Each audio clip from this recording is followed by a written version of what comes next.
The importance of the private sector was not clear to many African leaders. Here in Uganda, both Obote and Amin interfered with the private sector with the national announcements of 1970 and Amin's expulsion of the Asians in 1972. You can see the blindness. What Obote did in 1970 to confiscate the few companies that were here, and IDI AMIN to completely expel the Asians who were part of our private sector. Total confusion that they were sacking us. Sacking what? What were they sacking? It is the NRM, our party, that firmly rejected this mistake by returning the properties of the Asians and liberalizing the economy. That's pseudo-nationalism. You know, I mean, used to call it economic war, that he was indigenizing the economy. But the Indian has got a shop in one place. Uganda is 240,000 square kilometers. Why don't you go and build your own shop somewhere else? Why do you have to take the one of the Indian? The African artisan class was wiped out by the colonial imports. Their artisan products were now monopolized and replaced by the colonial products. Plates, spoons, cooking pots, textiles, leather products. All these were now imported instead of using the ones by our artisan class. So the African artisan class disappeared.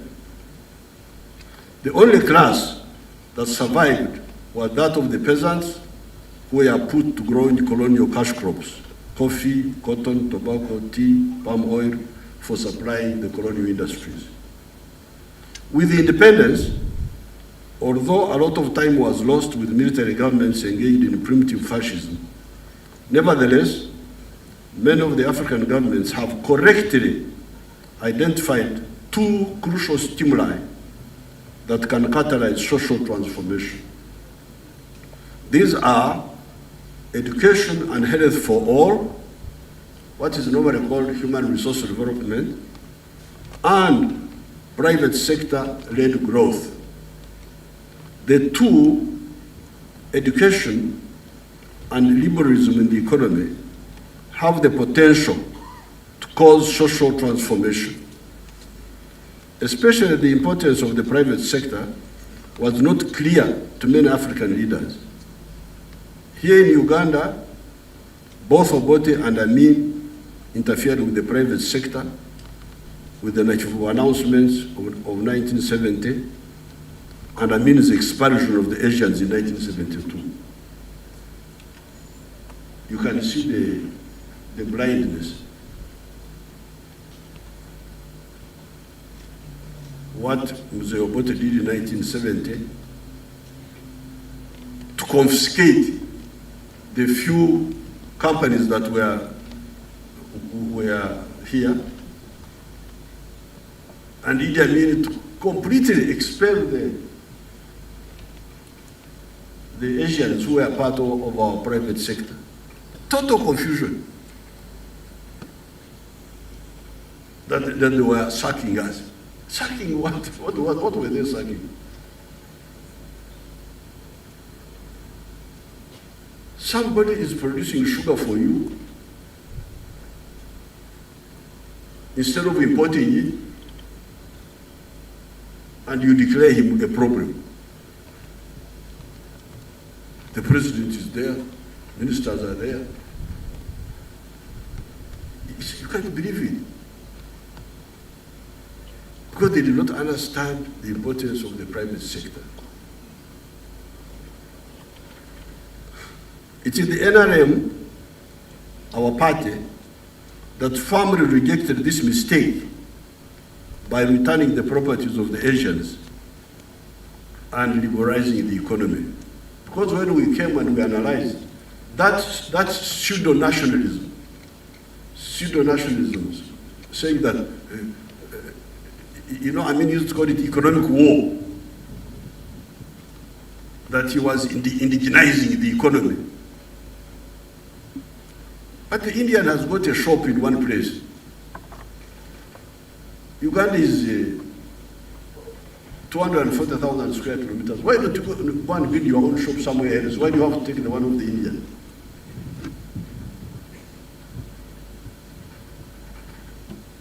So when the NRM came, we had to fight a conceptual battle with these people who said, return the property of the Indians.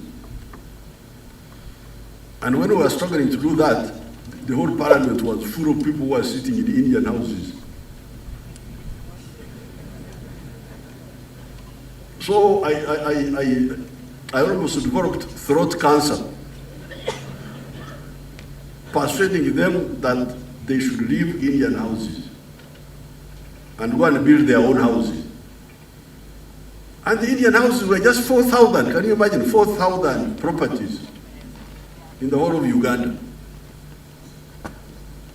If you look at Kampala and Tere now, you will find maybe 1 million properties of the Africans, which they have built themselves.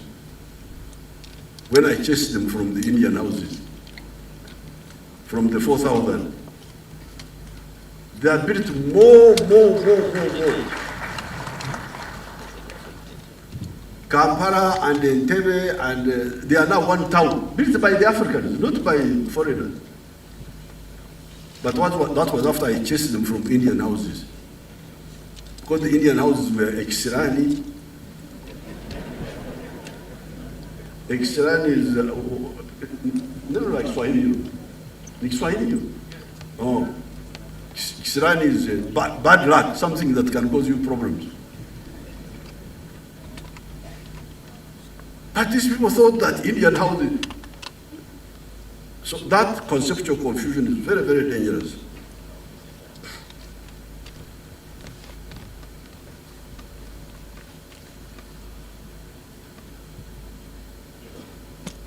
Mistake of imprisoning us in these hot tents. Instead, they opened the windows and you can enjoy the breeze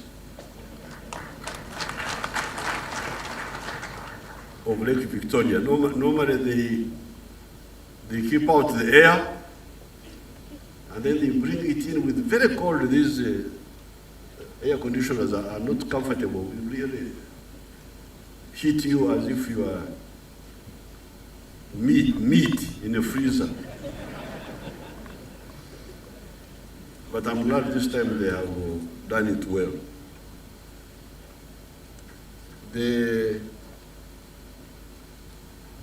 I'm glad these young people have started a think tank. We have many think tanks, especially in the West.